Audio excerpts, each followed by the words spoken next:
अस्सलाम वालेकुम, मैं हूं आपका मेज़बान अदनान हैदर।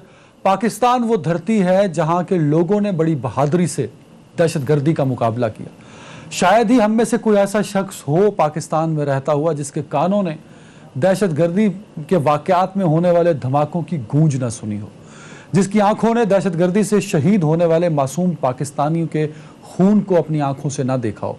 हम सब ने, आपने, मैंने, हम सारे पाकिस्तान में रहने वालों ने दहशतगर्दी का बड़ी बहादुरी से, बड़ी हिम्मत से और बड़े हौसले से मुकाबला किया। यही वजह है कि आज मेरे पाकिस्तान के 80,000 से ज़ायद लोग जिन्होंने दहशतगर्दी का निशाना बने और अपनी जानों का नजराना पेश किया और शहीद हुए, लेकिन फिर भी मेरी कौम साबित कदम रही, फिर भी मेरे मुल्क के हौसले बुलंद रहे और फिर भी मेरे जज्बे इतने मजबूत रहे कि मैं दहशतगर्दी की हर लहर का मुकाबला बड़े जोश और बड़े जज्बे से हमेशा करता आया हूँ और आज भी करता रहूँगा। और पाकिस्तान में यह जज्बा न सिर्फ फोर्सेस में है बल्कि पाकिस्तान की आम आवाम में भी है। दुनिया भर में कोई भी ऐसा मुल्क नहीं है आज जिसने 20 साल मुसलसल दहशतगर्दों से जंग लड़ी हो, जिसके सिक्योरिटी इदारे मुसलसल दहशतगर्दों को तलाश कर रहे हो, दहशतगर्दों का मुकाबला कर रहे हो और जिस कौम ने दहशतगर्दी का सामना किया हो। मैं उस ज़मीन से हूँ, मैं उस मुल्क से हूँ जिस मुल्क में स्कूल के मासूम बच्चों ने हाथों में कलम उठाए, किताबें उठाए, दहशतगर्दों की गोलियों का सामना किया और पूरे जज्बे से किया। मेरी कौम के मासूम बच्चे हों, मेरी कौम के बूढ़े हों, कभी भी दहशतगर्द खौफज़दा नहीं हुए। और हम सब ने दुनिया को मैसेज दिया कि दहशतगर्दी सिर्फ पाकिस्तान का नहीं, पूरी दुनिया का मसला है और पूरी दुनिया को इसी तरह दहशतगर्दी का मुकाबला करते हुए उसका खात्मा करना है। पाकिस्तान ने हमेशा साथ दिया। अगर कोई भी मुल्क किसी भी दुनिया के हिस्से में दहशतगर्दी हुई, हम उस दहशतगर्दी की ना सिर्फ हमने मजम्मत की बल्कि हम उन लोगों के हमेशा साथ रहे जो दहशतगर्दी का निशाना बने। पाकिस्तान में दहशतगर्दी की वजह से पाकिस्तान का सबसे मकबूल खेल क्रिकेट भी मुतासर हुआ जब 2009 में श्रीलंकन टीम पर रॉ ने दहशतगर्दों की मुआवनत करते हुए एक हमला कराया और उसके बाद पाकिस्तान को वर्ल्ड कप की मेज़बानी भी पाकिस्तान से ना सिर्फ वापस ले ली गई बल्कि दुनिया क्रिकेट के दरवाजे भी पाकिस्तान पर बंद हो गए। बड़ी मेहनतों से, बड़ी कोशिशों से, और वो मेहनत और कोशिश किसी एक शख्स की नहीं है नाजरीन, वो मेहनत और कोशिश तमाम क्रिकेटर्स की है, तमाम पीसीबी के लोगों की है, तमाम मीडिया के जो हमारे नुमाइंदे हैं उनकी है, तमाम सिविल सोसाइटी की है, तमाम मुल्क के जो हुक्मरान हैं, जो वज़रा रहे, उन सब की है। जरदारी साहब की, नवाज शरीफ साहब की, शारिफ खान अब्बासी साहब की और उसके बाद आज के प्राइम मिनिस्टर इमरान खान साहब की, कि उन्होंने पाकिस्तान में क्रिकेट की वापसी के लिए, खेलों की वापसी के लिए भरपूर कोशिश की और ये कोशिश कामयाब हुई। पाकिस्तान में क्रिकेट के दरवाजे खुलना शुरू हुए और लेकिन फिर यकदम उस पर सवालिया निशान उठना शुरू हो गए। पाकिस्तान की इस कोशिश को नाकाम बनाने के लिए हिंदुस्तान भरपूर सरगर्म रहा, क्योंकि हिंदुस्तान दुनिया क्रिकेट पर अकेला राज करना चाहता है और हिंदुस्तान का अकेला ही कंपटीटर है क्रिकेट में और वो सिर्फ पाकिस्तान है। पाकिस्तान की कोशिश थी कि श्रीलंकन टीम, जो आज भी मेरे पास एक निजी होटल में ठहरी हुई है, मेरे बिल्कुल यहाँ करीब, वो पाकिस्तान में मौजूद थी एक सीरीज़ खेलने के लिए और आज उस सीरीज़ का पहला मैच होना था जिसको यकतरफा तौर पे पाकिस्तान में के हवाले से न्यूजीलैंड ने यकतरफा तौर पे उसको मनसूख कर दिया और कहा कि सिक्योरिटी अलर्ट है और वजह भी नहीं बताई और दौरा मनसूख कर दिया, मैच कैंसिल कर दिया। कल वो पाकिस्तान से वापस फ्लाई कर जाएंगे। अगर आप मेरे साइड स्क्रीन पे चलते हुए विजुअल्स देखें तो पाकिस्तान के सिक्योरिटी इदारों ने, पाकिस्तान की फौज ने भरपूर ताउन किया, भरपूर प्रोटोकॉल दिया और सिक्योरिटी, हाई लेवल सिक्योरिटी जो हेड ऑफ स्टेट को दी जाती है, वो सिक्योरिटी न्यूजीलैंड की क्रिकेट टीम को दी गई, जिसमें इंटेलिजेंस के इदारे तो शामिल थे ही थे, वर्दी में मलबूस पुलिस के एहलकार, वर्दी में मलबूस एलीट के जवान, वर्दी में मलबूस मेरे कमांडोज, मेरे एसएसजी और मेरी पाक फौज ने भरपूर सिक्योरिटी के फ़राइज़ सर अंजाम दिए और रावलपिंडी और इस्लामाबाद की जो आवाम है वो भी भरपूर इसमें साथ रही, क्योंकि रूट लगते थे, ट्रैफिक को रोक दिया जाता था, ट्रैफिक प्लान होता था जिसको फॉलो करना होता था। तो हम पूरी कौम ने, सिक्योरिटी इदारों से लेके मुझ तक और आप तक, सब ने, क्योंकि सबकी ख्वाहिश थी कि ये सीरीज़ हो, क्रिकेट की वापसी हो, तो हमने भरपूर कोशिश की, हमने भरपूर ताउन किया। लेकिन न्यूजीलैंड से हमेशा गिला रहेगा कि वजह भी नहीं बताई और सिर्फ ये कहा कि सिक्योरिटी अलर्ट है। जब हमने ज़राए से पूछा तो जो दहशतगर्द तंजीमें मुख्तलिफ कार्रवाइयाँ करती हैं उनकी जानिब से कोई इस तरह का क्लेम नहीं किया गया, ना ही सिक्योरिटी इदारों को किसी तरह का थ्रेट मिला था। ये सिर्फ न्यूजीलैंड को ही थ्रेट मिला है। फिर प्राइम मिनिस्टर इमरान खान, जो कि इस वक्त दोशंबे में थे और पाकिस्तान की नुमाइंदगी कर रहे थे, उन्होंने खुद उस वक्त जब उनको मामले की पता लगा तो उन्होंने न्यूजीलैंड की वज़ीर आज़म से फ़ोन पर गुफ्तगू की ये टूर कंटिन्यू किया जाए। आप कंडीशन बता दीजिए, अगर आप कहते हैं कि हम बग़ैर शायकीन के क्रिकेट मैच कराएं तो हम वो करा देते हैं। आप लोग पिछले 4 दिन से मुसलसल पिंडी क्रिकेट स्टेडियम में जाके नेट प्रैक्टिस कर रहे हैं, आपके प्लेयर्स यहाँ मूव कर रहे हैं, होटल में वो मूव कर रहे हैं, होटल में रह भी रहे हैं और होटल से ग्राउंड रोज़ जा भी रहे हैं और आ भी रहे हैं और किसी तरह की कोई डिस्टर्बेंस आपके प्लेयर्स को और सिक्योरिटी टीम को नहीं हुई। तो या तो वजह बता दीजिए किस तरह का थ्रेट आपको मिला है, हम उस पर आपको क्लियर कर देते हैं। लेकिन जसेंडा आर्डन ने, जो कि न्यूजीलैंड की वज़ीर आज़म है, उन्होंने वजह भी नहीं बताई और माजरत कर ली, जो कि बहुत अफसोसनाक है। मैं कहना इसलिए चाह रहा हूँ, मैंने 80,000 जानों को जो हवाला दिया है कि जब भी कहीं दहशतगर्दी होती है पाकिस्तान खड़ा होता है। श्रीलंका में जब तमिल टाइगर्स हमला किया करते थे तो दुनिया की कोई भी क्रिकेट टीम श्रीलंका नहीं जाती थी नाजरीन क्रिकेट खेलने के लिए। ये पाकिस्तान वाहिद मुल्क था जो हर दफ़ा श्रीलंका के कहने पे श्रीलंका की होम सीरीज़ खेलने श्रीलंका जाया करते थे। जब न्यूजीलैंड में दहशतगर्दी का अफसोसनाक वाक़या हुआ तो तब उस मस्जिद में जहां हमला हुआ था वहाँ बांग्लादेश की क्रिकेट टीम के प्लेयर भी वहाँ से नमाज पढ़ के निकले थे और वो भी वहाँ पास होटल में ठहरे हुए थे। लेकिन बांग्लादेश ने तो अपना टूर ख़त्म नहीं किया था और ना ही इंटरनेशनल क्रिकेट के दरवाजे न्यूजीलैंड पर बंद हुए। तो पाकिस्तान में ही ऐसा क्यों होता? और जब पाकिस्तान की टीम न्यूजीलैंड गई, नाजरीन अगर विजुअल हैं जवाद और एहसन के पास, मेरे ख्याल में हैं, आज बड़े इंटेलिजेंट काम कर रहे हैं मेरे बच्चे, तो ये जो टीम है पाकिस्तान क्रिकेट टीम की, ये उन लोगों के घर गई जो न्यूजीलैंड में दहशतगर्दी का निशाना बने। तो ये है पाकिस्तान क्रिकेट टीम का जज्बा, ये है पाकिस्तान का अपना बिहेवियर कि जहां भी दहशतगर्दी होती है। इंग्लैंड में जब ब्लास्ट होते थे तो ऑस्ट्रेलिया ने अपना टूर मनसूख किया था, मुझे याद है कि साउथ अफ्रीका एक मुल्क था शायद और एक पाकिस्तान था जिन्होंने अपना टूर कंटिन्यू किया था और उसको कैंसिल नहीं किया था। तो मेरे ख्याल में अगर थ्रेट अलर्ट था भी तो इदारों के साथ बैठ के उसको सॉर्ट आउट करना चाहिए था, सीरीज़ को थोड़ा पोस्टपोन कर देना चाहिए था। ये कहीं ना कहीं एक बहुत बड़ी साजिश है पाकिस्तान में आलमी क्रिकेट के दरवाज़ों को बंद करने, क्योंकि शायद पाकिस्तान में आपके लिए बड़ा शॉकिंग होगा और मेरे लिए भी होता है, हम कभी इस पे गौर नहीं करते। वाहिद जो बड़ा इंटरनेशनल इवेंट होता है स्पोर्ट्स में वो सिर्फ क्रिकेट है, ना हॉकी का होता है, ना स्कॉश का होता है, ना टेनिस का होता है। मतलब इंटरनेशनल प्लेयर्स आते हैं, मतलब मुख्तलिफ लेवल्स के खेलने, लेकिन कंट्री रिप्रेजेंटेशंस के और बड़े इवेंट्स जो होते हैं वो सिर्फ क्रिकेट के ही पाकिस्तान में, क्योंकि पाकिस्तान की वाहिद क्रिकेट टीम ही है जो बड़े इवेंट्स में पाकिस्तान को रिप्रेजेंट करती है। तो क्रिकेट की वापसी दुनिया में एक बेस्ट इमेज और सेफ इमेज क्रिएट करने का एक वाहिद रास्ता है हमारे पास और उसको ही हमेशा निशाना बनाया जाता है और शायद इस मरतबा दुश्मन इसमें कामयाब भी हुआ है। तो इस पर हम बात करेंगे। क्रिकेट की वापसी के हवाले से भी सियासतदानों की रिस्पॉन्सिबिलिटी है, कौम को लीड वही कर रहे होते हैं, जरा उस पर भी हम बात करेंगे। उस पर बात करने के लिए मुझे ज्वाइन किया पाकिस्तान साहब से सीनियर रहनुमा उस्मान सईद बसरा साहब ने लाहौर स्टूडियो से ज्वाइन कर चुके हैं। बसरा साहब तो बहुत शुक्रिया वक्त देने के लिए, क्योंकि पीटीआई से एक और एफिलिएशन भी है, इमरान खान साहब क्रिकेटर भी हैं, स्पोर्ट्स मैन भी हैं, तो ज़रा हम उनसे भी एक्स्ट्रा एक्सपेक्टेशंस रख रहे होते हैं। नवाब तैमूर तालपुर साहब होंगे पाकिस्तान पीपल्स पार्टी से और हमारे साथ जुड़ चुके हैं। अगर सलमान भट्ट साहब अभी नहीं है, टेस्ट क्रिकेटर, तो ज़रा क्रिकेट के हवाले से उनसे उनका एक एक्सपर्ट ओपिनियन लेंगे। सलमान साहब अभी नहीं है हमारे साथ, एहसन ओके। तब हम बढ़ेंगे ज़रा, उस्मान बसरा साहब मेरे साथ। उस्मान साहब, ये बड़ा अफसोसनाक वाक़या है और हुकूमत किसी की भी हो, जब कौम की बात आती है तो तब हम सब एक होते हैं। ये बड़ा अफसोसनाक वाक़या है। दुनिया से जो हम एक्सपेक्ट कर रहे होते हैं, दुनिया हमारी एक्सपेक्टेशंस पे पूरा नहीं उतरते। इमरान खान साहब काफ़ी इंगेज थे, बहुत मसरूफ शेड्यूल था उनका। उन्होंने उस शेड्यूल से टाइम निकाल के न्यूजीलैंड के प्राइम मिनिस्टर से बात करने की कोशिश की ताकि ये सीरीज़ कंटिन्यू हो सके, लेकिन हुआ नहीं सर ऐसा। बिस्मिल्लाहिर्रहमानिर्रहीम। अदनान भाई, आपका बहुत शुक्रिया।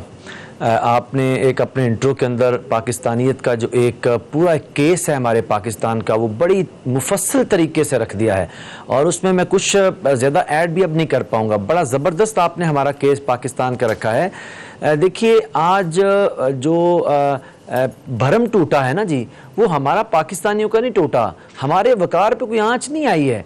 आज तो भरम ये टूटा कि पाकिस्तान जो कि इन मगरबी ताकतों का जो एक वॉर अगेंस्ट टेरर है, जो अब प्रूव हो रही है कि that was war of interest actually, जिसको प्राइम मिनिस्टर पहले दिन से कहते आ रहे हैं ये को हमारी वॉर नहीं है, इसके बावजूद हमने इसके अंदर कुर्बानियाँ दी हैं खुद इन मगरबी ममालिक से ज़्यादा। हमारा कोलैटरल डैमेज है इन मगरबी ममालिक से ज़्यादा। हमने लड़ी है जंग एक फ्रंट के ऊपर खड़े होके और इस अफरेत को झेला है अपनी जानों के ऊपर मेरे पाकिस्तान के लोगों ने कुर्बानियां दे के। हम जब न्यूजीलैंड के अंदर, जैसे आपने बताया, जब एक बड़ा दिल खराश वाकया वहां पे हुआ, हमारी टीम तो उस खून में नहाए हुए न्यूजीलैंड के पास पहुंच गई, उनको पैम्पर करने, न्यूजीलैंडर्स को पैम्पर किया, जाके उनके साथ खड़े हुए, क्रिकेट भी खेला, अमन का पैगाम भी दिया, और ये इस कदर डरपोक निकले कि एक अफवाह के ऊपर पाकिस्तान से भाग खड़े हुए। देखिए मसला क्या है, इसकी दो जहतें हैं, दोनों के ऊपर बात करना बड़ी जरूरी है। एक तो आज न्यूजीलैंड ने एक इंतहाई शेयर इर्रिस्पॉन्सिबिलिटी का मुजाहरा किया है, एक इंतहाई ज्यादा गैर जिम्मेदाराना कदम उठाया है, जिसके पीछे कोई रैशनल, कोई लॉजिक अभी तक किसी को नहीं दी गई है। ये एक तरफा कदम है जो उठाया गया है, जिसको हम एक कॉन्स्पिरेसी थ्योरी के फ्रेमवर्क में ही देख रहे हैं। देखिए मसला क्या है, मसला यह है कि पाकिस्तान के अंदर क्या न्यूजीलैंड पहली इंटरनेशनल प्रेजेंस थी? नहीं, इससे पहले श्रीलंका आ चुका है। आईपीएल पाकिस्तान के अंदर जो आपकी पाकिस्तान प्रीमियर लीग हो रही है, West Indies and Zimbabwe as well, West Indies आया, जिम्बाब्वे आया, इंटरनेशनल प्लेयर्स पाकिस्तान में आ रहे हैं। यहाँ जैसे आप कह रहे हैं, यहाँ मेरी भी यहीं पे रहायश है आपके पास ही, जैसे आप शो कर रहे हैं, तो यही होटल के अंदर सब लोग ठहरते हैं। हमारी पाकिस्तान की सिक्योरिटी एजेंसीज की जबरदस्त एक सिक्योरिटी प्रोटोकॉल इसको फॉलो किया जाता है, लेकिन इसके बावजूद भी न्यूजीलैंड के इस इकदाम को हम कभी भी जस्टिफाई नहीं कर पाएंगे। यानी आज नहीं कर पा रहे, कभी भी नहीं कर पाएंगे। न्यूजीलैंड कोई भी इसके लिए ले आए उसको नहीं कर पाएगा। लेकिन दूसरा एक बड़ी जो दर्दनाक इसका पहलू है अदनान भाई, वो है इसका एक पॉलिटिकल एंगलिंग। इसकी इतनी गंदी पॉलिटिकल एंगलिंग पाकिस्तान के अंदर की गई है कि मेरा सर इस शर्म से नहीं झुक रहा कि न्यूजीलैंड मेरी सिक्योरिटी के ऊपर तहफुजात का इजहार करके भाग गया है। मेरा सर शर्म से तब झुका जब पाकिस्तान के अंदर लीडिंग रोल में रहने वाली सियासी पार्टी के लोगों ने और कुछ आपके मीडिया के लोगों ने उठ के बगलें बजाना शुरू कर दी, पाकिस्तानियत को टॉन्ट करना शुरू कर दिया, पाकिस्तान के अपने मुल्क के साथ होने वाले अनजस्ट एंड अनफेयर एक्ट को पे तानो तशना शुरू कर दिया, पाकिस्तान पे पपनियां कसना शुरू कर दी, हुकूमत पे पपनियां कसनी शुरू कर दी। और वही जो एक रवैया पाकिस्तान के दुश्मनों का हो सकता था, वो हमारे अपने लोगों ने सियासत की नजर देयर इज सम कंफ्यूजन। इस पे मैं बात नहीं करना चाह रहा था। ये जो मेरे वजीर मुल्क का वजीर दाखिला हो, वो शेख रशीद साहब ना हो, वो उस्मान बसरा हो, वो मेरा पीछे खड़ा कैमरामैन हो, या अदनान हैदर हो, ही हैज टू सपोज कि वो रिप्लाई करे या जवाब दे इंटरनेशनल कम्युनिटी को भी और सहाफ़ियों को भी। अब मुझे पता है कि शेख साहब को भी यही बताया गया है और न्यूजीलैंड ने भी यही बताया है कि भाई मैं जा रहा हूं क्योंकि मुझे सिक्योरिटी थ्रेट है। न्यूजीलैंड ने वजह नहीं बताई व्हाट टाइप ऑफ थ्रेट जो एग्जिस्ट करता है। तो ये एक इमेज तो बिल्ड किया गया है। अगर पॉलिटिकल पार्टीज बात कर रही हैं या सहाफ़ी बात कर रहे हैं, उनका पॉइंट भी अपनी जगह बिल्कुल ठीक है कि एक मुल्क की हुकूमत को यही नहीं पता कि वो अगर सिक्योरिटी थ्रेट की वजह से छोड़ के जा रहे हैं तो क्यों जा रहे हैं। तो ये तो एक एम्बैरेसिंग पोजीशन न्यूजीलैंड ने बनाई है, वो आप लोगों के लिए बना दी है ना सर। अदनान देखिए मेरी बात सुनिए, मुझे मेरे ख्याल में कोई आपको अदनान समझने में गलती लगी है। मैं ये तो कह नहीं रहा हूं कि किसी ने इसको बयान नहीं किया, कौन से खदशात थे, ना न्यूजीलैंड कर पा रहा है, ना अभी तक कोई चीज सामने है कि वो क्यों चले गए। मैं तो ये कह रहा हूं कि पाकिस्तान के कुछ ऐसे लोग जो पाकिस्तान की सियासत की मेन स्ट्रीम में भी रहे हैं, पावर में रहे हैं, उन जमातों में खुल के आपको कह रहा हूं, मुस्लिम लीग नून की रिप्रेजेंटेशन ने और व्हाट्सएप ग्रुप के ऊपर मौजूद आपकी ही कुछ पेटी भाई जो हैं, उनके ट्वीट्स अगर आप पढ़ लें, इतने शर्मनाक गुफ्तगू है। आप मुझे बताइए कि अगर न्यूजीलैंड चला गया पाकिस्तान से, तो मुझे बताइए क्या इमरान खान को उसका मुर्दे इल्जाम आप ठहराएंगे? आप नहीं देख रहे कि पूरी पाकिस्तान की कौम जो है इसके ऊपर सरापा एहतजाज बनी हुई है, और आप इतने इस पे बात करते हैं। टेस्ट क्रिकेटर सलमान बट साहब ने मुझे ज्वाइन किया। सलमान साहब बहुत शुक्रिया वक्त देने के लिए। अच्छा नहीं, कंटिन्यू बसरा साहब, you continue sir, continue sir. यार ऐसन को बुला लो, अच्छा ड्रॉप हो रहा है। देखिए जी अदनान भाई, अगर आप मुझे 1 मिनट अनइंटरप्रेटेड दे दें, सलमान भट्ट साहब आएंगे तो उनको भी हम सुन लेंगे। देखिए दुख क्या हुआ है, जब आपके घर के ऊपर कोई दुख आए, आपके घर पे कोई आफत आए खुदा न खास्ता, आपके घर में कुछ सोगवारी का माहौल बने या तकलीफ पहुंचे घर में किसी को, तो क्या घर के मकीन बाकियों पे टॉन्ट करना शुरू कर देते हैं? अगर आप एक गैर जिम्मेदाराना और शर्मनाक एटीट्यूड देखें बड़ी माजत के साथ कुछ मीडिया पर्संस का, बड़ी माजत के साथ पाकिस्तान की इस बड़ी जमात जो कभी इक़्तिदार के अंदर रही है, 3 दफा रोज कहते हैं हम वजीर आजम रहे हैं, मुल्क का हमें बताते हैं हम 3 दफा वजीर आजम रहे हैं, चोरी में अंदर रहे हैं, ये नहीं बताते। लेकिन आज आप देखिए कि जब ये मुल्क जो है पूरी कौम सोगवार थी इसके ऊपर, न्यूजीलैंड की यकतरफा कदम के ऊपर, तो इसके ऊपर भी एक तीसरे दर्जे की सियासत की गई है, एक तीसरे दर्जे की गुफ्तगू की गई है। ये चीज ने मुझे हर्ट किया है और इस चीज ने पाकिस्तान के जख्मों के ऊपर नमक छिड़का है। ये बड़ी तकलीफदेह बात है। आप देखेंगे, आप आने वाले दिनों के अंदर 2-3 दिन के अंदर आप देखेंगे कि न्यूजीलैंड आपको इंटरनेशनल एरिना के अंदर शर्मिंदा नजर के बगैर किसी वजह के उन्होंने आईसीसी की उन तमाम चीजों को बाईपास सर किया यही पॉइंट है ना और किसी बसरा चीज साहब, को ये बड़ा खातिर इंपॉर्टेंट पॉइंट है कि अब पाकिस्तान किस तरह रिस्पॉन्स करेगा। जो अपोजिशन बात कर रही है, जो मरियम नवाज के ट्वीट का हवाला आप दे रहे हैं, लेकिन मरियम नवाज का पता नहीं नाम आज आप क्यों नहीं ले रहे, तो ये उनका पॉइंट ऑफ व्यू और उनका ओपिनियन अपने कॉन्टेक्स्ट में ठीक है सर, उसमें बात करता हूं। वो तब ठीक होगा कि अगर न्यूजीलैंड शर्मिंदा हो या आईसीसी में आप एक स्ट्रॉन्ग केस रिप्रेजेंट कर सकें। ब्रेक ले रहा हूं, ब्रेक के बाद उस्मान बसरा साहब के साथ सलमान भट्टी के साथ होंगे। एक ब्रेक।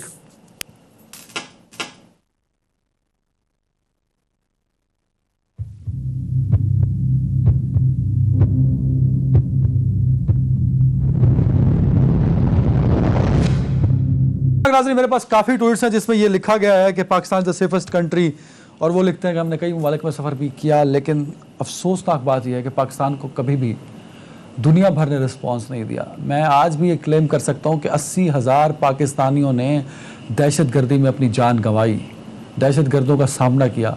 दुनिया को चाहिए था कि वो पाकिस्तान के साथ खड़े हों, पर दुनिया खड़ी नहीं होती पाकिस्तान के साथ। ये बहुत बड़ा लम्हा फिक्रिया है पाकिस्तान के लिए। मेरे साथ मौजूद हैं टेस्ट क्रिकेटर सलमान भट्ट। सलमान भट्ट साहब बहुत शुक्रिया वक्त देने के लिए। ये बड़ी एक तो बहुत पेनफुल न्यूज़ है पाकिस्तान के लिए। ऐसे इंटरनेशनली पाकिस्तान का जो एक इमेज बिल्ड हुआ था for a safe country for cricket, अब भले वो थ्रेट अलर्ट की वजह से छोड़ के चले गए, लेकिन एक इमेज बिल्डिंग में जो है 10 साल लगे, उसको कितना डैमेज हुआ। और दूसरा ये बताइए कि as a cricket team, as a cricket board, जो बिहेवियर न्यूजीलैंड ने दिखाया है, क्योंकि अभी तक प्राइम मिनिस्टर इमरान खान साहब को, शाह महमूद कुरैशी साहब को और शेख रशीद से तो मेरी शो में आने से पहले बात हुई है, उनको क्लियर ही नहीं किया गया कि थ्रेट की टाइप क्या थी, किसने थ्रेट दिया, कि वजह क्या थी। सिर्फ ये कहा है कि थ्रेट अलर्ट है और हम छोड़ के जा रहे हैं। ये जरा ब्रीफली अगर बता सकें इस पे। देखिए, बड़ा गैर मुनासिब तरीका है उनका। ये एक नॉन एग्जिस्टेंट थ्रेट है जिसको वो कैसे जाहिर कर सकते हैं कि इस चीज का वजूद ही कोई नहीं है। अगर होता तो फिर वो दिखाते, वो प्रेजेंट करते कि जी ये ईमेल आई है, ये कॉल आई है, फलां लोग थे, ये सोर्स थी, चाहे अननोन नंबर ही था, कुछ तो उसका वजूद होता। मेरा ख्याल है ये एक इंटरनेशनल कॉन्स्पिरेसी है। Definitely what ever the situation was in Afghanistan या इज इन अफगानिस्तान, हो सकता है ये उससे कोर है, एक कॉन्स्पिरेसी हो सकती है पाकिस्तान की ऑन गोइंग कामयाबियों के खिलाफ।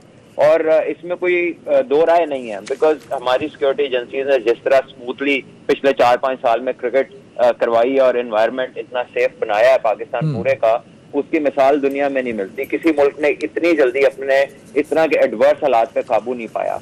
तो डेफिनेटली कुछ लोगों को ये कामयाबियां जो है उनको अच्छी नहीं लग रही थी, और it has to be international conspiracy. इसके अलावा तो इसमें कुछ नजर नहीं आता। इंटरनेशनल कॉन्स्पिरेसी के पीछे कौन इन्वॉल्व हो सकता है? क्योंकि आपने जो श्रीलंकन टीम पे हमला था उसमें भी काफी दफा शायद आप अवैध क्रिकेटर जिन्होंने खुलकर बात की है, कौन हो सकता है? देखिए, बात यह है कि इंटरनेशनल कॉन्स्पिरेसी मैं इसलिए कह रहा हूं कि ये कोई केपीएल नहीं है कि पर्टिकुलरली आप कह दें कि जी कईयों ने कहा कि बीसीसीआई ने, हर्षल गिव्स ने कहा कि उन्हें मना किया, ठीक है, लेकिन यहाँ पर पता नहीं अब कौन कौन से प्लेयर्स इन्वॉल्व है। क्योंकि न्यूजीलैंड के लिए ये कहना कैसी उनकी इंटेलिजेंस कहाँ गई थी जब क्राइस्टचर्च में मुसलमानों के ऊपर मस्जिद में हमला हुआ, वो तो फेसबुक पे अपनी शूटिंग दिखा रहा था बंदा। उस दिन उनकी इंटेलिजेंस नहीं जागी, आज उनकी इंटेलिजेंस उन्हें वहां बता रही है कि यहाँ पर थ्रेट है जिसका वो कुछ फिजिकली प्रेजेंट ही नहीं कर सके। कई घंटे गुजर गए, रात हो गई है। तो ये एक मैं तो कहूंगा एक बहुत ही गैर मुनासिब और रिडिकुलस टू से द लीस्ट जिस तरह का ये एक्सक्यूज प्रेजेंट किया है। अच्छा सलमान साहब, ये भी बता दिए क्रिकेटर्स कम्युनिटी जो है वो किस तरह क्या बातें कर रही है और किस तरह ले रही है न्यूजीलैंड के इस बिहेवियर को, और वो पाकिस्तान का जो फ्यूचर है क्रिकेट का, पाकिस्तान में इंटरनेशनल क्रिकेट का, वो किस तरह देखते हैं आप लोग सर? देखिए, इसे कोई भी अकल और शऊर रखने वाला बंदा इसको अच्छी निगाह से तो नहीं देखेगा, और ना ही वो इस तरह के किसी बहाने को जो अप्रिशिएट करेगा। हमेशा ऐसी चीज को आप कंडेम कर सकते हैं इन ऑल इट्स फॉर्म्स। और आई थिंक कि आप एक न्यूजीलैंड जैसी नेशन जो कि अच्छे रीजन की वजह से पहले मशहूर है, जब वो इस तरह करती है तो फिर आप किस पे एतबार करेंगे नेक्स्ट टाइम। आई थिंक कि पाकिस्तान हमेशा सबके साथ बुरे वक्त में खड़ा हुआ है। इंग्लैंड में कोविड में हजारों लोग मर रहे थे, पाकिस्तान ने जाके खेला। न्यूजीलैंड में अटैक हुआ, उसके बाद पाकिस्तान टीम ने जाके खेला। मेरा ख्याल है पाकिस्तान को भी अब रिस्पॉन्ड करना पड़ेगा, जैसा ये हमारे साथ करते हैं पाकिस्तान को भी वैसा रिस्पॉन्ड करना है। Pakistan has to stand up, हमारे लिए कोई और तो खड़ा होने नहीं लगा, हमें खुद ही फर्म होना पड़ेगा। बिल्कुल सही। सलमान मेरे साथ ही हैं आप। उस्मान बसरा साहब, ये बड़ा इंपॉर्टेंट पॉइंट है कि पाकिस्तान ने, मैंने इंट्रो में भी तज़किरा किया कि पाकिस्तान तो हमेशा से सेक्रीफाइस करता है, स्टैंड करता है जहां भी कोई मसला हुआ है, और जिसकी भी गवर्नमेंट थी पाकिस्तान ने स्टैंड किया हमेशा। तो पाकिस्तान को अब अपना पॉइंट ऑफ व्यू बदलना होगा, एक बड़ा स्टैंड लेना पड़ेगा, ताकि पाकिस्तान के जो अपने मफाद हैं वो ज़्यादा इंपॉर्टेंट है मेरे ख्याल में, सबसे सारी चीज़ों से ज़्यादा इंपॉर्टेंट है सर। अदनान, जैसे हमने अपने पहले चंक में बात की है, देखिए जब आप पाकिस्तान की बात करते हैं, ये नहीं कि ये मेरा मुल्क है तो मैं अपनी पाकिस्तानियत की वजह से ये कह रहा हूँ, ये भी एक रीज़न है, लेकिन मेरे मुल्क का, मेरी कौम का, मेरे लोगों का, मेरे शहीदों का, मेरे गाजियों का एक ट्रैक रिकॉर्ड है। ये धरती सिर्फ एक मट्टी नहीं है, इसकी एक हिस्ट्री है। हम लोग अल्हम्दुलिल्लाह सुल्तान टीपू के वारिस हैं, हम बहादुरों के सफ़ों में खड़े हुए लोग हैं। हम वो जंग जीते हैं आपकी जो टेररिज्म के खिलाफ, सो कॉल दहशत गर्दी के खिलाफ, जिसमें दुनिया की वाद सुपर पावर अमेरिका अफगानिस्तान में एक तजलील होकर उसकी निकली है। वो ये जंग नहीं जीत सके 20 साल में। ये मेरी बहादुर कौम के बहादुर सपूतों ने, शहीदों ने, गाजियों ने, माओ ने, बहादुर माओ ने, बहादुर बेटियों ने, बसरा साहब, you are the representative of government sir. अगर इंटरनेशनल कॉन्स्पिरेसी है, और जो कि है, सिर्फ सलमान नहीं कह रहे, ये एक पूरी एक प्लान था जिसको एग्जीक्यूट किया गया और पाकिस्तान का फेस डैमेज हुआ, तो उसका रिस्पॉन्ड तभी होगा जब पॉलिटिकल कंसेंसस आप डेवलप कर पाएंगे within the country, and it is the prior responsibility of prime minister and government sir. Adnan, I am very sorry to say, political consensus का लफ्ज़ जो है ना वो आप बड़ा बदनाम हो गया है। किन से पॉलिटिकल कंसेंसस करें? वो लोग जिन्होंने न्यूजीलैंड के इस जग तरफा और शर्मनाक किस्म के इकदाम को ना सिर्फ उस पर फुलझड़ियाँ फोड़ी हैं, उनसे ही कंसेंसस करें पॉलिटिकल। मेरा वज़ीर आज़म, पाकिस्तान का वज़ीर आज़म एक बड़े कद का आदमी है। वो वजीर आजम है जिसने पूरी दुनिया के सामने डट के एब्सोल्युटली नॉट का नैरेटिव दिया है। वो वजीर आजम है जिसने कहा कि अगर बरतानिया हमें रेड लिस्ट से नहीं निकालता तो हम भी उनके त्यारे को लैंड नहीं करने देंगे। वो एक बड़ा पाकिस्तानियत के साथ खड़ा हुआ आदमी है। वो पाकिस्तान और पाकिस्तान के पासपोर्ट की सरबुलंदी के लिए एक अपना नैरेटिव लेके खड़ा हुआ है। ये मैं आपको इसीलिए पहले चंक में बताया है। 2 से 3 दिन के अंदर, अभी के अभी मैं जब आपसे मुझसे बात कर रहे थे तो जसिंडा का एक बयान आया है, उन्होंने कहा है कि हम लोग इसके ऊपर माजरत करते हैं। वो सर उनकी माजरत से क्या हुआ? पाकिस्तान का सारे इमेज का बेड़ा गर्क कर दिया उन्होंने, और वजह भी नहीं बताई। तैमूर तालपुर साहब सर, अदनान देखिए, नहीं मैं आता हूँ, एक सेकंड बसरा साहब, आप पहले आप अकेले। तैमूर तालपुर साहब, भाईजान बात सुन लें। सर आता हूँ ना आपकी तरफ भी, फिर आप जब जवाब, सर आता हूँ आप। तैमूर तालपुर साहब, I am with the point of view of Usman Basra. जब नेशनल नैरेटिव की बात होती है तब आपको एक होना पड़ता है। तो अपोजिशन, जो ट्वीट्स अपोजिशन की जानिब से आ रहे हैं सर, वो नहीं होने चाहिए थे मेरे ख्याल में। अब इस टाइम तो नहीं होने चाहिए थे। You should stand with the government, Imran Khan साहब and Pakistan cricket team sir. Taimur साहब, तैमूर साहब हैं कि नहीं है मेरा भाई? बस उनको फिर ड्रॉप कर दो, माजरत बोल दो ना, बार बार नहीं इंटरप्ट कर सकते। सलमान भट्ट साहब, दुनिया में अब इमरान खान साहब इज अ क्रिकेटर जो कि पाकिस्तान के इस वक्त प्राइम मिनिस्टर भी हैं, तो हम तो ज़्यादा एक्सपेक्टेशंस कर रहे थे कि क्रिकेट और ज़्यादा रिवाइव होगी, इंटरनेशनल टीम्स आएंगी, इंटरनेशनल कम्युनिटी भी वापस आएगी। तो प्राइम मिनिस्टर तो यही कर सकते थे। उन्होंने प्राइम मिनिस्टर ऑफ न्यूजीलैंड से बात की, उन्होंने मना कर दिया। अब सिर्फ प्राइम मिनिस्टर को ही तनकीद का निशाना बना देना, तो ये भी तो सर गलत होगा सरासर। नहीं, बिल्कुल प्राइम मिनिस्टर पे काहे की तनकीद होगी, या किसी भी बंदे पे जो पाकिस्तान की सिक्योरिटी एजेंसीज हैं या जो भी ऑर्गेनाइजेशन इन्वॉल्व इस सीरीज को कराने में, या हेड ऑफ द स्टेट या हेड ऑफ द आर्मी, किसी पर भी कोई तनकीद नहीं हो सकती। ये तो totally out of a blue एक इनडिसेंट किस्म का अटैक है। एक इस किस्म की चीज है कि जब आपके पास कुछ नहीं मिलता तो आप ये डर्टी गेम्स, कॉन्स्पिरेसी की गेम्स खेलते हैं। और आई थिंक कि it tells you more of the success जो पाकिस्तान ने हासिल किया है। जो भी वाकयात चल रहे हैं वॉर रिलेटेड, और जो डिफरेंट किस्म की चीजें हालात हुए, उसमें पाकिस्तान का जो सक्सेस है वो लोगों को, कुछ लोगों को बर्दाश्त नहीं हो रहा, और that is global, that is not limited to 1 or 2 countries. And I think कि पाकिस्तान ने अब जहां पर पाकिस्तान की बारी आए तो एब्सोल्युटली नॉट तो कह दिया है, मेरा ख्याल है नो मोर भी कहना पड़ेगा कि अब आप कोऑपरेट तभी करेंगे जब हमारे साथ भी कोई कोऑपरेट करेगा। इट्स इनफ इज इनफ, क्योंकि पाकिस्तान ने हर एक का मुश्किल में साथ दिया है, बट कुछ लोग हैं जो डिजर्व नहीं करते इस तरह का रवैया। और इस तरह से पाकिस्तान की सिक्योरिटी एजेंसीज को आप बता रहे हैं कि जी हम शेयर नहीं कर सकते, यानी कि जिसने सारी दुनिया के ट्रबल एरिया में डील करके कामयाबी हासिल की है, आप उनसे शेयर ही नहीं कर रहे हैं, इसका मतलब आपके पास है ही कुछ नहीं। मैं तो इससे ज्यादा कुछ नहीं कहूँ। मैं आईसीसी क्या रोल प्ले कर सकता है, इस पे भी सलमान साहब आपसे बात करूंगा। तैमूर साहब से हमारा राब्ता हुआ है।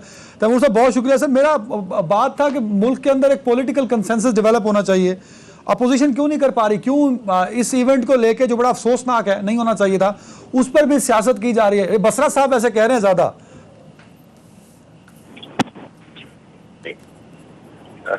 तैमूर साहब, बात ये है कि जो जिसकी रिस्पॉन्सिबिलिटी है वो रिस्पॉन्सिबिलिटी उसको ओन अप करनी पड़ेगी।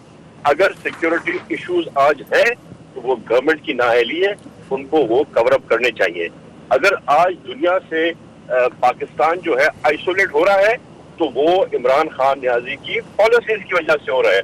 हमारी खारजा पॉलिसी क्या है, आप जरा तो अपना दोस्त का चक्कर तो घुमाए ना आगे पीछे, आपने क्या किया इंडिया के साथ। आप इल्जाम लगाते हैं और मोदी जो है वो का यार है, तो मोदी तो आपका यार निकला। जिस तरह से आपने मोदी को सपोर्ट की, से आपने मोदी की पीछे चले और उसके रिटर्न में पाकिस्तान के साथ क्या किया, सबके साथ बात की। तो इस तरह से हम ट्रम्प के पीछे कैंपेन कर रहे था, लेकिन पता नहीं हम सिर्फ पाकिस्तानियों को यहाँ पे जाके यूएस वोट आउट ऑफ हो गया वॉलेट। आप जहाँ जहाँ देखिए हर मुल्क के खित्ते में हमारे इश्यूज है। हमारा जो है रेड जोन जो किया हुआ था ब्रिटेन ने आने से और वीजा से, तो इंडिया जिसका हमसे बहुत बदतर हाल था कोरोना में, उनको जो है सो आपने बहुत पहले लिया है एम्बर में, हम आज एम्बर में आ रहे हैं।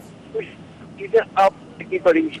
अगर इतने सालों के बाद कराची के इस्लामाबाद के लाहौर के जो क्रिकेट फैंस हैं उनमें इतनी खुशी थी, इतना जज्बा था कि इतने अरसे बाद आज जो है न्यूजीलैंड की टीम हमारे पास आके मैच खेलेगी, कुछ एक्साइटमेंट होगी, पाकिस्तान के किनारे लगेंगे, तो वो भी ये हैंडल नहीं कर सके और आप ब्लेम कर रहे हैं ऑपोजिशन को। ऑपोजिशन का काम है।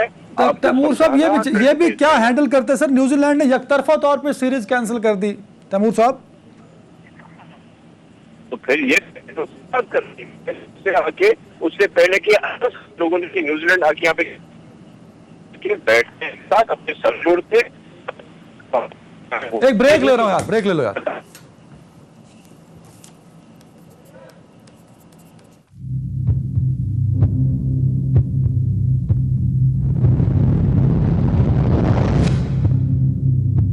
Welcome back. सलमान भट्ट साहब, आईसीसी क्या रोल प्ले कर सकती है? क्या पाकिस्तान अपना केस आईसीसी में लेके जा सकता है जिस तरह सडन टूर अबंडन किया न्यूजीलैंड ने? डेफिनेटली वर्ल्ड क्रिकेट का नेमली तो आईसीसी ही फोरम है, नेशनल क्रिकेट काउंसिल इसको कहा जाता है। सो अब इनका टेस्ट है कि ये कैसा रिस्पॉन्ड करते हैं इसके ऊपर, क्या ये प्रॉपर फैक्ट्स के साथ कोई फैसला देते हैं या नहीं देते हैं। क्योंकि अगर प्रीवियसली देखा जाए तो इस तरह का कोई प्रेसिडेंट नहीं है स्पोर्ट के अंदर कि आप कुछ फिजिकली प्रेजेंट भी ना करें, कोई आपके एविडेंस का वजूद भी ना हो और आप अपना अकेले फैसला कर लें कि जी हम जा रहे हैं। तो अब उनका भी पता लगेगा कि वो कितना इंसाफ इसमें करते हैं और क्या वो सही का साथ देते हैं कि नहीं देते। अच्छा, ये भी न्यूजीलैंड के बिहेवियर के बारे में बात करते हुए किसी ने आज हवाला दिया कि एक दफा ये सीरीज खेलने आए तो शायद कराची में मैच हो रहा था, गर्मी की वजह से छोड़ के चले गए थे। ये कोई बात नहीं है, लेकिन मुझे तो ऐसा कोई मज़ाक़ा खेज जो है एक एपिसोड याद नहीं पड़ता क्रिकेट की हिस्ट्री में। अब कुछ लोग ये है, उस वक्त टफी इनका बॉलर हुआ करता था, वो भी कहीं गर्मी से बेहोश होकर गिर पड़ा था, तो वो भी टूर इनको छोड़ के जाना पड़ा था पाकिस्तान से। तो ये बड़ा इमेच्योर सा बिहेवियर भी नजर आता है ओवरऑल, क्योंकि हम पाकिस्तान की सिक्योरिटी पे तो बात कर रहे हैं because we are near to Afghanistan as well, but जो बिहेवियर न्यूजीलैंड ने दिखाया उस पर भी तो हमें जरा बात करनी चाहिए ना सर सलमान साहब। बिल्कुल करनी चाहिए और कर रहे हैं। अब अफसोस की बात यह है कि कुछ उन्होंने बताया नहीं, कुछ प्रेजेंट नहीं किया, किसी भी फॉर्म की कोई ऐसी चीज जो कि थ्रेट कहने के काबिल हो, ऐसी कोई बात उन्होंने बताई नहीं। तो आखिर ऐसी कौन सी बात है जो वो यहाँ से जाके बताना चाह रहे हैं या नहीं बताना चाह रहे, और किस सोर्स के कहने पे ये हुआ है? मतलब ये तो एक आपको अजीब प्रोसेस में आपका दिमाग चला जाता है कि यार ये इन्होंने किया क्या। अच्छा सलमान साहब, एक और बात बताइएगा, क्योंकि आपने सिक्योरिटी प्रोटोकॉल्स देखा होगा किस तरह होटल से ये मूव हो रहे हैं ग्राउंड की तरफ। होटल में पूरा एक बबल है जिसको ब्रीच नहीं किया जा सकता, और तीन लेयर सिक्योरिटी की बनाई गई हैं। ग्राउंड तक ऐसा है। ये दुनिया भर में जब आप लोग क्रिकेटर्स ट्रैवल करते हैं तो क्या किस तरह का प्रोटोकॉल होता है, अगर उसको कंपेयर करें जो पाकिस्तान ने न्यूजीलैंड को दिया है सिक्योरिटी प्रोटोकॉल के हवाले से? दुनिया में इस तरह की कोई मिसाल ही नहीं है जो पाकिस्तान सिक्योरिटी प्रोवाइड करता है। बुलेट प्रूफ वैन, इनके इर्द गिर्द पुलिस की मेरा ख्याल है कोई 35 से 40 कमांडो से लोडेड जो है वो इनके इर्द गिर्द व्हीकल्स होती हैं, बड़े बड़े डाले होते हैं जिसके अंदर वीगो वैन्स होती हैं, जिसके अंदर फुली जो है ना आपके कमांडोज बैठे होते हैं जो फुली ट्रेंड लोग हैं, एफिशिएंट लोग हैं, और वो इंश्योर करते हैं इनकी सिक्योरिटी। इनकी तो बस दूर से नजर ही नहीं आती, सिर्फ उसकी छत नजर आती है और वो सारी बुलेट प्रूफ होती है। तो पता नहीं अब इससे ज्यादा सिक्योरिटी तो फिर कहीं आसमानों में ही मिल सकती है, नीचे जमीन पे तो नहीं हो सकती। खला में भेज दिया जाए इनको क्रिकेट मैच खेलने के लिए। सलमान भट्ट साहब बहुत शुक्रिया वक्त देने के लिए। मैं अब जरा कंटिन्यू करूंगा political angle about all this event. Usman Basra साहब आप और मैं सर, अब जनाब मैं क्योंकि तैमूर तालपुर साहब कहीं सफ़र कर रहे हैं, तैमूर तालपुर साहब की बात सर मैं उसको अब डिनाई इसलिए नहीं कर सकता कि वादे आपने किए थे पासपोर्ट्स ग्रीन को स्ट्रॉन्ग करने के, दुनिया भर में बेहतर ताल्लुकात बनाने के, इंडिया को जो रिस्पांस मिलता है वो पाकिस्तान से कई गुना अच्छा होता है, और पाकिस्तान को जो रिस्पांस दुनिया देती है वो बहुत ही बड़ा क्वेश्चन मार्क है सर। देखिए, आप पाकिस्तान के मुतल्लिक़ दुनिया का एक पॉइंट ऑफ व्यू है, हमेशा से वो ठीक रहा है, क्योंकि पाकिस्तान के अंदर देखिए ना कौन लोग अनाने हुकूमत के अंदर रहे हैं, यही जिनके तालपुर साहब जिनके कदमों में बैठे हुए हैं, ये ख़ानदान जो लोग चोरी के अंदर इन्वॉल्व रहे हैं। क्या आपके ख्याल में कि हिंदुस्तान को नहीं मालूम कि पाकिस्तान के अंदर कौन से लोग हुकूमत करते रहे हैं? वैसे बसरा साहब अपने ईमान से बताइएगा, मेरा सवाल उनकी चोरियों पे नहीं था। मतलब आपसे कोई सवाल पूछ लो आप जोर देते हैं उनकी चोरियों से जो आपसे साबित नहीं हो सकी 3 सालों में। भाईजान आप इस तरह करें, मैं तो कई दफ़ा आपसे अर्ज कर चुका हूं कि आप किसी तरह से मुतहदा अपोजिशन बराए तहफ़्फ़ुज़ बदउनवानी के स्पोक्स पर्सन बन जाएं। भाई आप लॉजिक तो मेरा सुनते नहीं है। आपको मैं ज़रा भी अपोजिशन के खिलाफ बात करूं तो आपके पेट में मरोड़ उठना शुरू हो जाते हैं। मैं तो ये कहने लगा हूं कि भारत को इसलिए प्रायोरिटी मिलती रही, सुन लीजिए ना भाईजान, भारत को इसलिए मिलती रही कि नवाज शरीफ करप्ट था। अगर इनाने हुकूमत नहीं नवाज शरीफ करप्ट था इसलिए मिलती रही। उसकी रीज़न ये है कि इंटरनेशनल एरिना के अंदर जब बरतानिया को पता होगा कि इनके बच्चे हमारे पास लूट का माल हराम का लेके बैठे हुए हैं, उनको पता है पाकिस्तान के अंदर हुकूमत जो है वो डिफेक्टो है, चोरों की है, चोरों की कभी रिस्पेक्ट नहीं होती। आज दुनिया को पता है कि पाकिस्तान के अंदर एक ऐसा आदमी इनाने हुकूमत चला रहा है जिसका नाम इमरान खान है, जिसके मालियाती बदउनवानी में मुलव्वस नहीं है, जो अपने खानदान को याशी नहीं करवा रहा कि यहाँ से पैसा लूट के लंदन लेके जा रहा है, उनको सब पता है। इसीलिए अच्छा बसरा साहब इस सारे जवाब में मेरे सवाल का जवाब कहाँ था? नॉट इसलिए कहा आपका सवाल ये था कि पासपोर्ट की इज्जत, देखिए पासपोर्ट की इज्जत है कि अभी भी आपको इसी 2 लम्हे पहले भी आपको जो न्यूजीलैंड की वजीर आजम है वो अपना एक्सक्यूज पेश कर रही हैं। आज आपके पासपोर्ट की इज्जत है कि आपके प्राइम मिनिस्टर जो है उन्होंने फोन करके उनसे इस्तफसार किया है कि क्यों आप यहां से जा रहे हैं। आज आपके पासपोर्ट की इज्जत है कि आपका वजीर आजम पूरे कद के साथ दुनिया को एब्सोल्युटली नॉट कह रहा है। आज आपके पासपोर्ट की इज्जत है कि वही डू मोर कहने वाली दुनिया आपसे नो मोर का नो मोर कह रही है कि ठीक है आपने बड़ा किया यहाँ पे, हम कह रहे हैं दुनिया से कि अब आपकी बारी है, अब आप डू मोर कीजिए। ये पाकिस्तान के इज्जत है पासपोर्ट की, ये पाकिस्तान के पासपोर्ट की इज्जत है कि बरतानिया जैसी सुपर पावर जो है वो आपको कहती है रेड लिस्ट में रखती है। हमने भी उनसे कहा कि हम आपके जहाज नहीं उतरने देंगे, और आप देखिए कि आज आप एम्बर लिस्ट के अंदर आ गए हैं। जब मुल्क के अंदर हुक्मरान जो हैं वो चोरी चकारी में इन्वॉल्व नहीं होते, जब वो अपने बच्चों के लिए टीटियां लगा के बैरून मुल्क पैसा नहीं ले जा रहे होते, यहाँ जो एक फौज जफर मौज बैठी है ना इस्लामाबाद के अंदर सुफरा की सफीरों की, वो यहाँ कोई खाना खाने नहीं बैठे हुए, वो यहाँ देखते हैं कि मुल्क के अंदर हुकूमत करने वाले लोग असल में कर क्या रहे हैं। वो पीछे बताते हैं बरतानिया के अंदर, अमेरिका के अंदर इतना ही अच्छा इमेज होता तो न्यूजीलैंड के सिक्योरिटी इदारे बताते कि ये थ्रेट है। इतना ही अच्छा इमेज होता तो न्यूजीलैंड की प्राइम मिनिस्टर कहती कि मैं अपनी टीम वहां रोकती हूँ।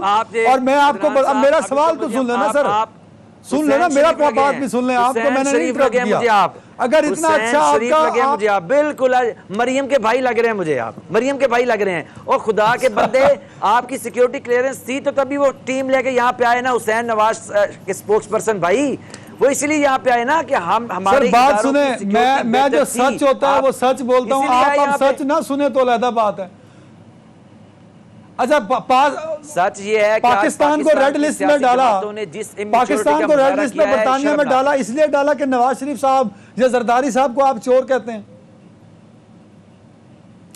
देखिए पाकिस्तान को ही रेड लिस्ट में नहीं डाला, ये देखें ना, ये तो मसला है आपका। इसलिए हम कहते हैं कि फेक न्यूज और इनकम्प्लीट न्यूज के खिलाफ हम जुर्माने करेंगे तो आप सबके तोते उड़ जाते हैं। नहीं, भाई कोई तोते पाकिस्तान नहीं उड़े। को अकेले को डाला रेड लिस्ट के और अंदर। मेरे भाई जब आप ब्रीफिंग देंगे यूट्यूबर्स को, आप स्ट्रेंथन करेंगे डिजिटल वालों को, तो उधर आए ना, फेक न्यूज उधर आए। पाकिस्तान को अपने पेज जो डिजिटल वाले हैं उनको ठीक करें, आपके साथ फेक न्यूज ना फैलाएं। एम्बर लिस्ट में किया है, एक लंबी लिस्ट है। अदनान आप नून लीग ज्वाइन कर लें यार, मैं आपको सच्ची में बात कर रहा हूं। मैं नून लीग क्यों ज्वाइन करूं सर? मिसालें पेश करते मैं हैं, उन मुझे पे हंसी तनकीद निकल जाती करता हूं, अगर वो आप गलत है सुनिए। तो वो गलत है। तनकीद देखिए मैं क्या कह रहा हूं, देखिए आप सुनिए, Pakistan is not the only country and was not the only country जिसको रेड लिस्ट के अंदर डाला है। बरतानिया भी अपने इकदाम को जस्टिफाई नहीं कर सका है और देखिए हमको वो वहां पर एम्बर लिस्ट के अंदर लेके आए, इवेंचुअली हम लोग ग्रीन में चले जाएंगे, नंबर 1। दूसरी बात यह है, देखिए असल जो बात है करने वाली वो आप बिल्कुल पीछे कर रहे हैं, वो ये है कि पाकिस्तान के अगेंस्ट आज न्यूजीलैंड का इकदाम एक तरफा है, बेबुनियाद है, बचगाना है। लेकिन पाकिस्तान के अंदर हमारे बाहर से बैठे हुए दुश्मन के एजेंट जो हैं, जो पॉलिटिकल एक अपने ऊपर एक लिहाफ ओढ़े हुए हैं, उन्होंने वही जबान बोली है पाकिस्तानियत के बहुत शुक्रिया, टाइम खत्म हो गया बसरा साहब मेरे पास। हम उम्मीद करते हैं कि न्यूजीलैंड का जो इकदाम है उस पर दुनिया जरूर सवाल पूछे न्यूजीलैंड से, और आईसीसी को बोल्ड स्टेप ले ताकि पाकिस्तान में इंटरनेशनल क्रिकेट की जो बहाली है वो इसी तरह कंटिन्यू रह सके। बहुत शुक्रिया नाज़रीन, पर ख्याल रखिएगा। अल्लाह हाफ़िज़।